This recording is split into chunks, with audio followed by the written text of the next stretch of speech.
Gold-ground paintings of the 13 and 1400s were usually made for an altarpiece which decorated a public church, or as part of a devotional altar commissioned for a private chapel. Creating a gold-ground panel painting was a lengthy process, involving many steps and numerous artisans. Before an artist could begin work, a carpenter had to build the panel. First, planks cut from poplar trees were butt-joined and held together with a glue made from casein, an adhesive derived from skimmed milk. Next, the frame was carved and attached. Bare poplar is far too absorbent to paint on, so the panel was coated with a thin layer of warm animal skin glue, an adhesive that was made by boiling animal hides in water. Linen was soaked in warm glue, rid of any excess liquid, then spread across the panel and across the frame sometimes as well. This was done in order to stabilize the seams of the panel and to ensure that the final painting surface would be as smooth as ivory. The linen also provided the foundation for the next step, the application of gesso. The gesso helped give the panel a surface smooth enough for gilding and painting. Gesso, the Italian for gypsum, is calcium sulfate, mined in medieval times from this quarry at Cavallano in the Tuscan region of northern Italy. Making gesso, a task carried out by workshop assistants, required patience and vigilance. First, the white powdered gypsum was mixed into the animal skin glue.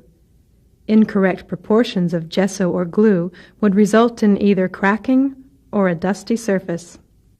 If the mixture overheated, air bubbles ruined the gesso, for when it dried, the surface would be peppered with pinholes. As shown in our demonstration panel, this could be disastrous for an angel's complexion. The gesso was brushed on in thin layers.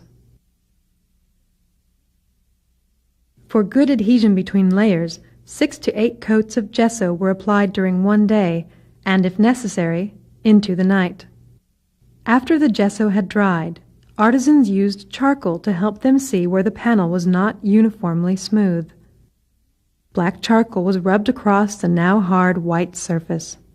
A steel scraper was used to level the gesso. Hollows would remain black until the whole surface was uniformly worked.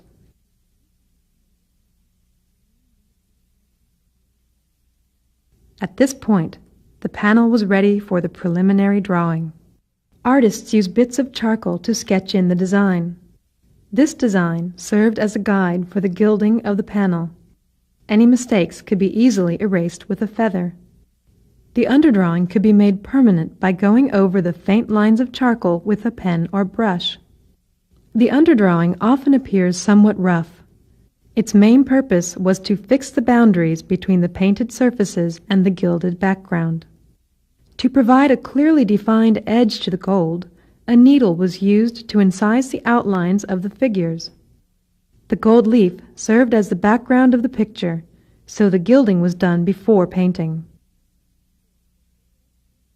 Once a halo is gilded and decorated, it is too late to alter the position of the saint's head. Over the centuries, gold leaf has retained the traditional measurements of 4 fingers width. The main difference between medieval gold leaf, which was beaten by hand from gold coins, and that produced today, is the degree of thickness. Medieval gold leaf was thicker, but still only semi-opaque. If the leaf was laid down directly onto the hard white gesso, it appeared rather cold and greenish, so the artist first applied a soft reddish-brown clay mixed with glue. This material was called bole, a Greek word meaning earth, and it was used to create a rich, warm ground below the gold leaf. The fragile sheet of gold leaf was put on a padded leather surface and cut into small, manageable pieces. The dried bole was then moistened with water, which reactivated the glue, and the gold was dropped immediately into position using a special brush or piece of thin card. This method of applying gold leaf is today called water gilding, because the gold will only stick to the moist areas. When first applied, the thin leaf appeared rather matte and wrinkled, but the purpose of gilding was to make the surface look like solid, gleaming gold. To make the gold leaf brilliant, it was burnished with a dog or wolf's tooth. Modern agate burnishers are still made in this traditional shape. The timing of these processes was crucial. If burnishing was attempted too soon, the gold was rubbed away. Too late, and the gesso hardened, making it difficult to achieve a glittering surface. Once burnished, the panel was decorated with ornamental lines and punch marks, a process called tooling. Tooling made the gold sparkle and shimmer and drew a viewer's attention to figures of spiritual importance. A compass was used to incise the halo, but good hand and eye coordination was needed for creating the punch mark pattern.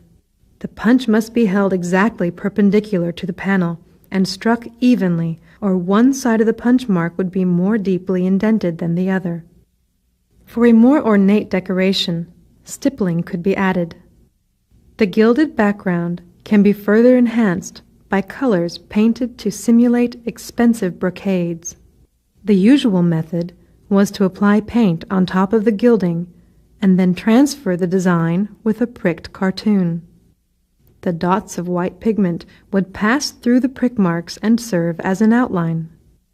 Using the dots as a guide, the artisan gently scratched away the paint and revealed the gold underneath. Another method of applying gold leaf is called mordant gilding. Artists would use a small brush to paint thin lines of oil and then apply the gold leaf directly onto these lines as they dried. This technique was used commonly to embellish the edges of garments, as shown here in this altarpiece by the Florentine artist Bernardo Daddi. These fine lines of mordant gilding did not require burnishing. After gilding, the panel was ready to be painted. The colored pigments used to make paint were usually obtained from the local apothecary. To make the paint, water was added to the powdered pigment and ground together on a marble slab. Paint is simply coloring matter, or pigment, mixed with a suitable adhesive, for example, the oil in oil paint.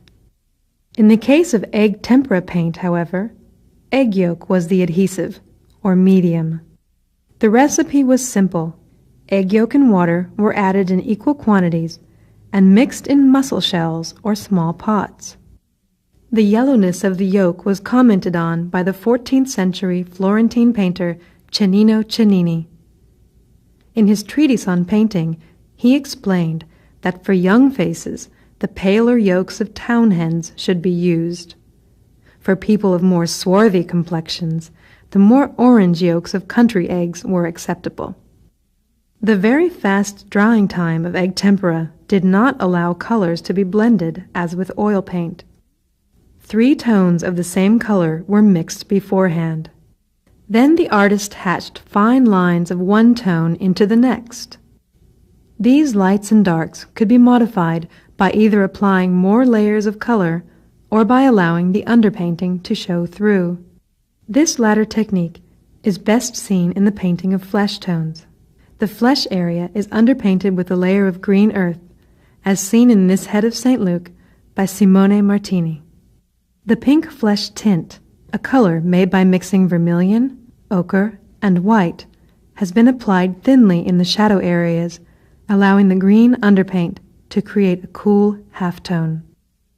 A striking feature of gold ground painting of the 1300s is the strength and brilliance of the colors. Here, in the Daddi altarpiece, the blue of the Virgin's robe was painted with ultramarine. Imported from Afghanistan, its name derives from the Italian words for beyond the sea. The intensely blue pigment was extracted from crushed lapis lazuli, a long, complicated process that made it a painter's most expensive material. Bright, pure colors were required for a number of reasons. First, only intense, true colors could hold up to the glittering halos and brilliant gold backgrounds. Saints were often identified by their particular color. The Virgin Mary, for example, is shown here wearing her traditional blue robe. Lastly, bright colors were needed because medieval churches were generally quite dark, and a viewer might see a painting only by a chance ray of sunlight or the glow of a candle. The colors, therefore, had to be brilliant.